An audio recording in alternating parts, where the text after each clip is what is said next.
가까이 가서 감난산 벳박에 이르렀을 때 예수께서 두 제자를 보내시며 이르시되 너희는 맞은편 마을로 가라. 그리하면 곧 매 나귀와 나귀 새끼가 함께 있는 것을 보리니 풀어 내게로 끌고 오라. 만일 누가 무슨 말을 하거든 주가 쓰시겠다. 그리하면 즉시 보내리라 하시니 이는 선지를 통하여 하신 말씀을 이루려 하십니다. 일러스되 시온 딸에게 이르기를 내 왕이 네게 임하나니 그는 겸손하여 나귀고 멍에매는 짐승의 새끼를 탔도다 하라 하였느니라. 제자들 가서 예수께서 명하신 대로 하여 나귀와 나귀 새끼를 끌고 와서 자기들의 겉옷을 그 위에 얹으며 예수께서 그 위에 타시니 무리의 대다수는 그들의 겉옷을 길에 펴고 다른 이들은 나무가지를 베어 길에 펴고 앞에서 깎고 뒤에서 따르는 무리가 소리를 비르되 호산나 다윗의 자손이여 찬송하리로다 주의 이름으로 오시는 이여 가장 높은 곳에서 호산나보다. 예수께서 예루살렘에 들어가시니 온 성이 소동하여 이르되 이는 누구냐 하더니 우리가 이르되 갈릴리 나사렛에서 나온 선지자 예수라 하니라. 여행에 필요한 돈을 가지지 않고 무작정 떠나는 무전여행, 그리고 꼭 필요한 것들이라도 그것도 구별해서 반드시 필요한 것만 가지고 배낭에 담아서 떠나는 배낭여행, 이런 여행을 하는 분들의 말을 많이 들었지만 저는 아직 그런 여행을 가본 경험이 없습니다. 만약 그런 기회를 준다해도 저는 아마 선택하지 않을 것입니다. 지금까지 살면서 무전여행같이 또 배낭여행같이 살아온 기억들이 많기 때문에 굳이 그 여행이 필요한가 하는 생각으로 굳이 기회가 준다면 다른 사람이 그것이 여행이냐 한다 하더라도 저는 패키지 여행을 선호하고 그런 여행을 하고 싶어 합니다. 아내가 늘 좋아하는 호텔 조식이 잘 되어 있는 식당에 가서 음식도 먹고 그렇게 시간을 보내는 여행이 참 좋은 식당, 좋은 여행이라는 생각을 갖고 있습니다. 우리가 육적인 안목에서 점점 벗어나서 영적 안목으로 점점 자라게 되면 인류의 역사, 또 국가의 역사, 우리 개인의 역사는 하나님이 예정하신 그런 손길 아래 이루어지고 있음을 볼 수가 있습니다. 주 하나님 지으신 모든 세계는 주 하나님 되신 하나님께서 계획하시고 예정하신 가운데 이루시고 섭리하고 계신다는 사실을 알게 됩니다. 창세기를 통해서 성경을 읽다 보면 아담에게 하나님 모든 것을 주셨습니다. 그런에도 불구하고 아담은 악한 마귀에게 미혹당해서 교만하게 되죠. 그래서 그는 하나님처럼 되고 싶어서 선악과를 먹게 되고 범죄하게 됩니다. 하나님 아담을 찾아오셔서 아담에게 책망하시고 앞으로 여자의 후손이 나타나서 뱀의 머리를 박겠고 구원의 손길을 펴주실 것이라는 사실을 창세기에서 이미 말씀해 주었습니다. 하나님의 말씀, 또 구약의 제사, 또 선지자의 선포를 통해서 예수님은 이 땅에 오실 메시아인 것을 선포하셨고 하나님의 말씀을 믿는 모든 자들은 장차 오실 메시아를 기다리고 살았습니다. 구약의 사람들이 구원받은 것은 오실 메시아를 믿음으로 어렵게 되어서 구원을 받았고 신약시대는 오실 메시님을 믿음으로 어렵게 되어서 구원을 받게 된 것입니다. 구원받는 것은 하나님의 어렵다 인정함을 통해서 받게 되는데 구약 시대에는 오실 그리스도 메시아를 믿음으로 구원을 받았고 신약 시대는 오신 예수 그리스도를 믿음으로 구원을 받게 된 겁니다. 오늘 마태복음 21장의 본문은 예수님께서 예루살렘에 입성하시는 그 주간, 다시 말씀드리면 고난주간의 시작의 날입니다. 예수님은 유대인이 지키는 3대 절기 중 하나인 유월절을 지키기 위해서 예루살렘에 올라가셨지만 그 실상은 예수님께서 예루살렘에 오시기 전 3번에 걸쳐서 말씀하신 대로 순환을 당하시고 죽음 당하시고 부활하신다는 사실을 이제 실현하시기 위해서 예루살렘으로 올라가시게 된 것입니다. 예수님께서 앞을 보지 못하는 두 사람을 고치신 여리고에서 예루살렘까지는 약 24km 정도 됩니다. 24km 정도는 당시 유대인들이 성인 남자는 하루에 그냥 갈 수 있는 거리가 24km입니다. 예수님은 평소에 제자들과 함께 길을 걸으시면서 전도하셨기 때문에 그 정도는 하루에 충분히 걸어갈 수 있음에도 불구하고 예수님은 예루살렘에서 약 3km 정도 떨어진 베다니에 도착하시고 예루살렘에 바로 입성하지 않았습니다. 예수님은 베다니에 도착하셔서 그곳에서 하룻밤을 보내시고 그 다음 일요일이 되는 날에 다시 벳바게로 도착했습니다.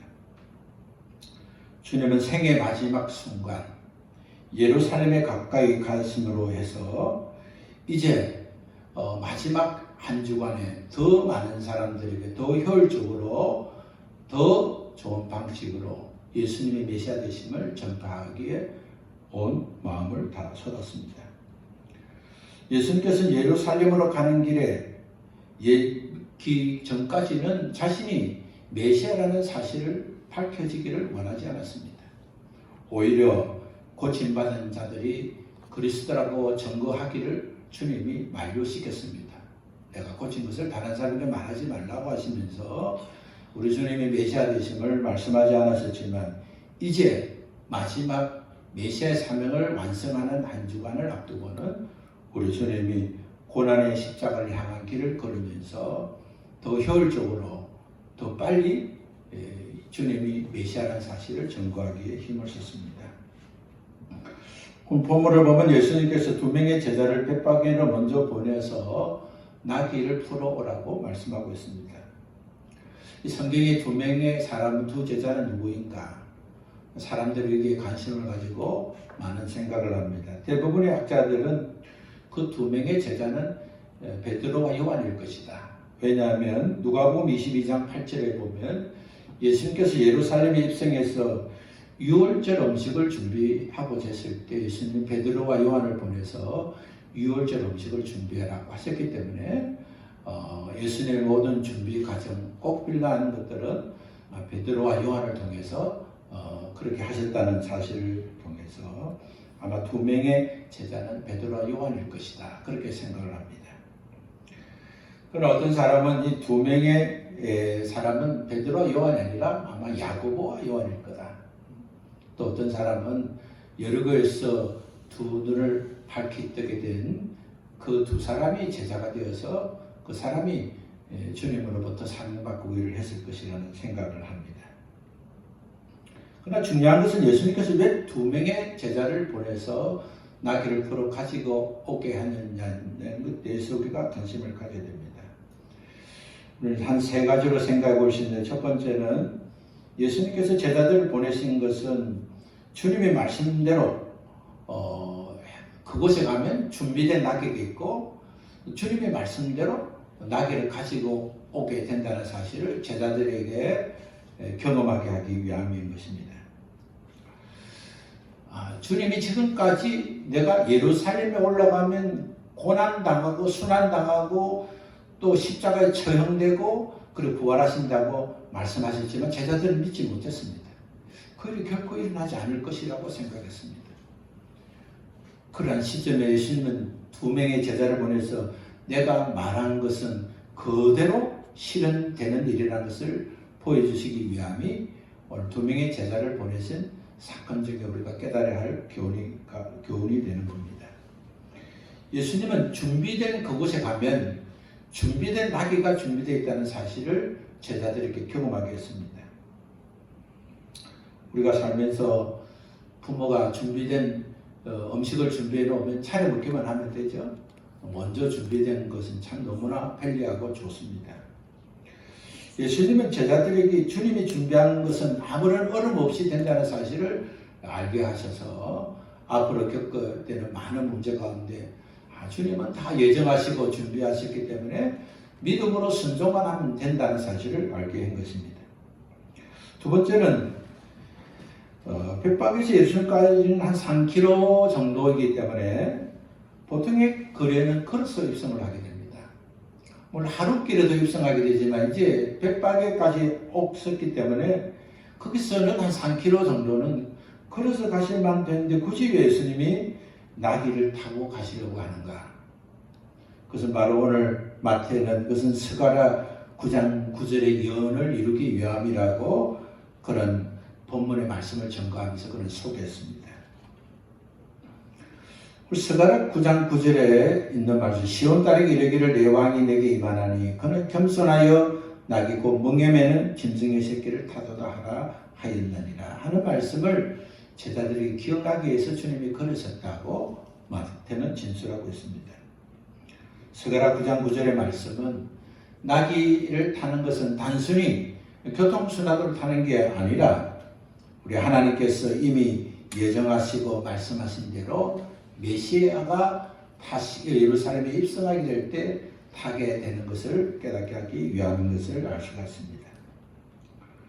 세 번째는 예수님은 두 명의 제자에게 나귀 새끼를 가져오라고 명하신 전까지 자신이 메시아가 되는 사실을 밝히지 않았음에도 불구하고 오늘 말씀하시면서 만약에 무슨 일이 있다면 주가 쓰시겠다고 하라고 말했습니다. 예수님은 지금까지 자신이 주라는 사실을 한 번도 말씀하지 않았습니다. 성경은 예수님께서 자신이 주라고 알려주시고 말씀한 것은 오늘 본문에 단 한 번 나오는 단어인 것입니다. 마가와 누가는 복음서를 기록하면서 나귀 새끼를 강조를 합니다. 그러나 마태는 오늘 전직 또 그의 세리의 직업적인 그런 예리하고 분명한 그런 관심을 가졌는지 마태는 두 제자가 마을에 들어가서 데리고 온 것은 나귀 새끼가 아니라 2마리 나귀를 데리고 왔다고 그렇게 기록하고 있습니다. 왜 나귀 새끼를 타고 하는데 왜 2마리를 데리고 왔을까? 그것은 보면 한 번도 사람을 태워보지 않는 나귀 새끼는 또 낯선 사람의 손길에 의해서 오기가 어려웠을 것입니다. 그래서 그 어미를 데리고 올 때 새끼는 자연스럽게 따라오듯이 그래서 아마 나귀 새끼를 데리고 오기 위해서 그 어미를 데리고 왔다 그렇게 볼 수 있습니다. 학자들이 이 본문을 가지고 영적 해석을 많이 했는데 나귀 어미는 오랫동안 율법명의 명예에 있는 유대인을 상징하고 또 나귀 새끼는 복음으로 새롭게 된 이방인을 상징한다 그렇게 해석을 하기도 합니다. 멍에를 메고 율법으로 살아온 나귀가 있고 아직까지 멍에를 메지 못하고 그렇게 살아온 나귀 새끼가 예수님의 복음으로 거듭나고 될 이방인을 상징한다고 그렇게 해석을 합니다. 또 어떤 해석자는 나귀는 모세를 통한 신정 정치를 상징하고 나귀 새끼는 예수님 이후에 형성된 교제를 상징한다는 견해를 말하기도 합니다. 나귀와 관련된 관계는 성경에 여러 군데서 기록되어 있습니다. 창세기 49장 10절과 12절, 민수기 24장 17절, 이사야 9장 6절, 그리고 11장 1절, 미가서 5장 2절에는 이미 예수님과 메시아와 나귀에 대한 것을 이미 예언하셨고 오늘 마태가 진술한 스가랴 9장 9절에서는 나귀 새끼와 메시아에 대한 예언을 기록하고 있습니다. 예수님은 예정대로 나귀 새끼를 타시고 예정대로 나귀 새끼를 타고 예루살렘에 입성하게 되신다는 사실을 제자들에게도 알게 하시고 또 주변의 사람들과 또 예루살렘에 있는 사람들에게 알리게 해주시기 위해서 주님이 예정대로 행하신 것을 우리가 알 수 있습니다. 예수님께서 제자들에게 맞은편 마을로 가라. 그리하면 곧 매인 나귀와 나귀 새끼와 함께 있는 것을 보리니 풀어내게로 끌고 오라. 만일 누가 무슨 말을 하거든 주가 쓰시겠다 하라. 그러면 즉시 보내리라. 그렇게 말씀하셨죠. 본문에 딱 한 번 나오는 예수님이 내가 바로 주인이다. 그렇게 제자들에게 선포하고 알게 하신 것입니다.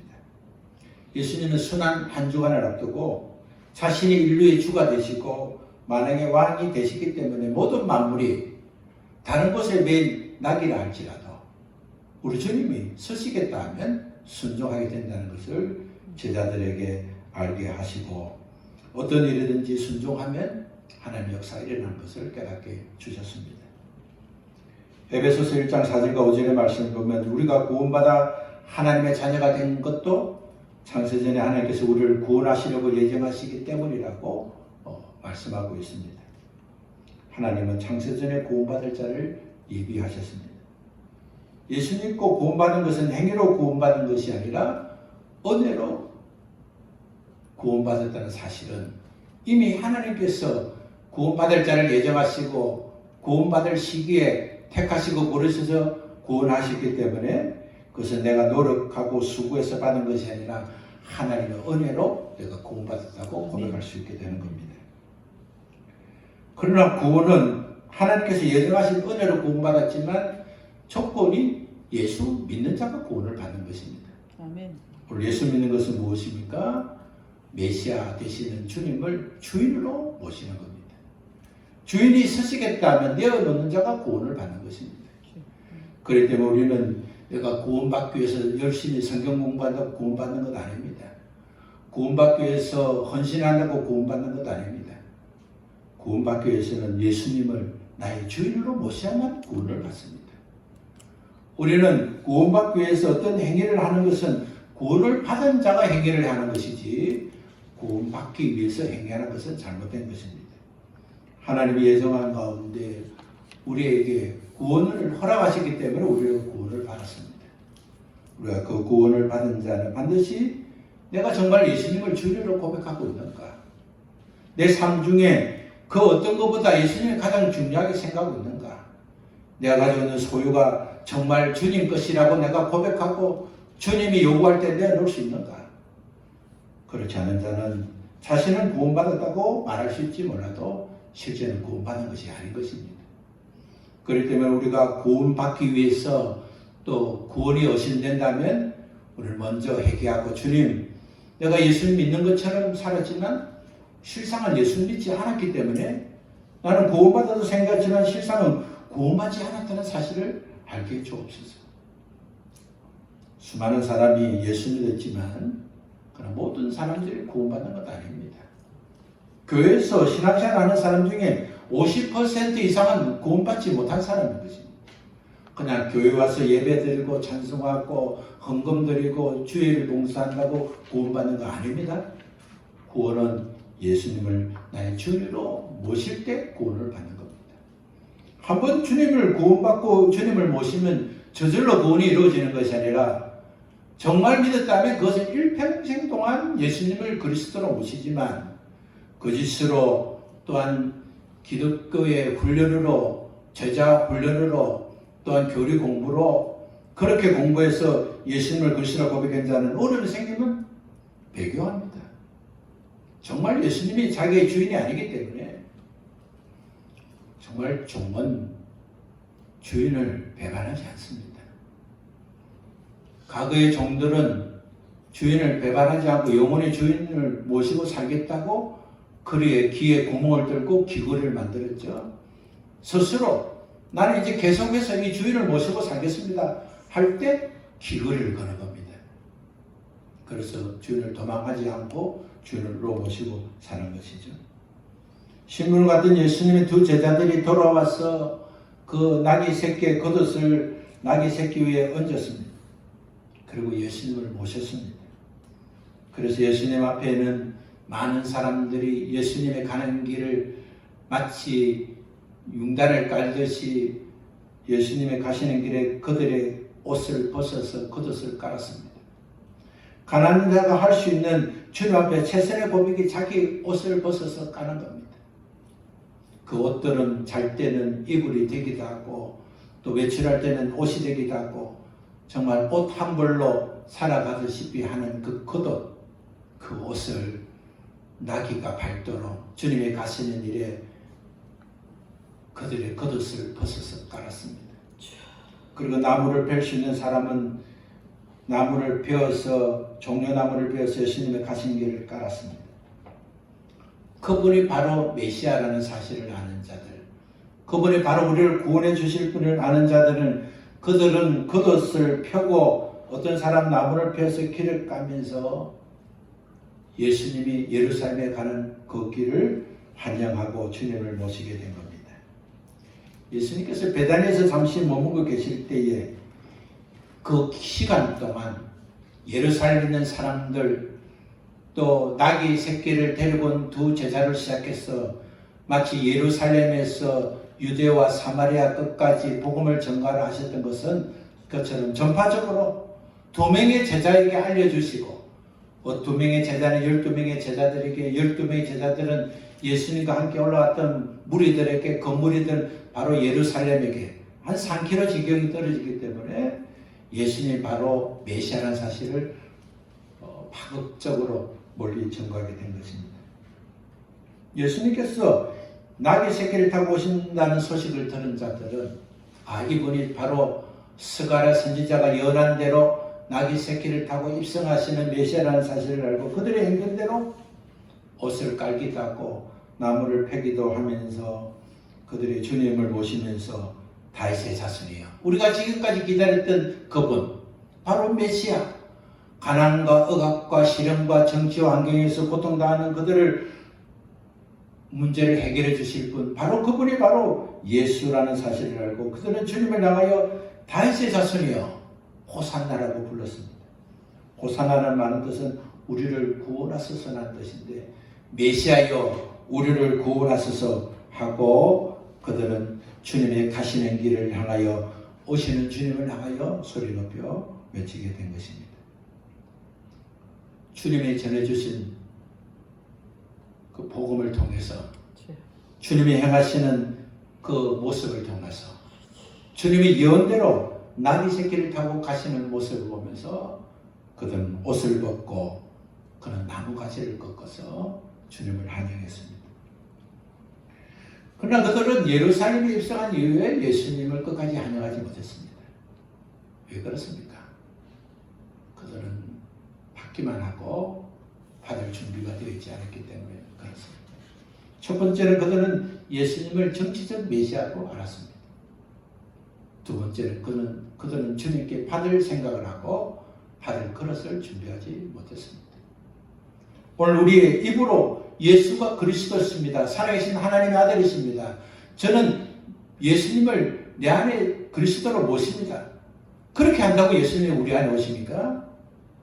그렇지 않습니다. 그것은 예수님을 모시는 과정에 불과하지, 정말 그렇게 해서 예수님 내 안에 모셔졌다고 한다면 우리의 삶이 달라질 수밖에 없습니다.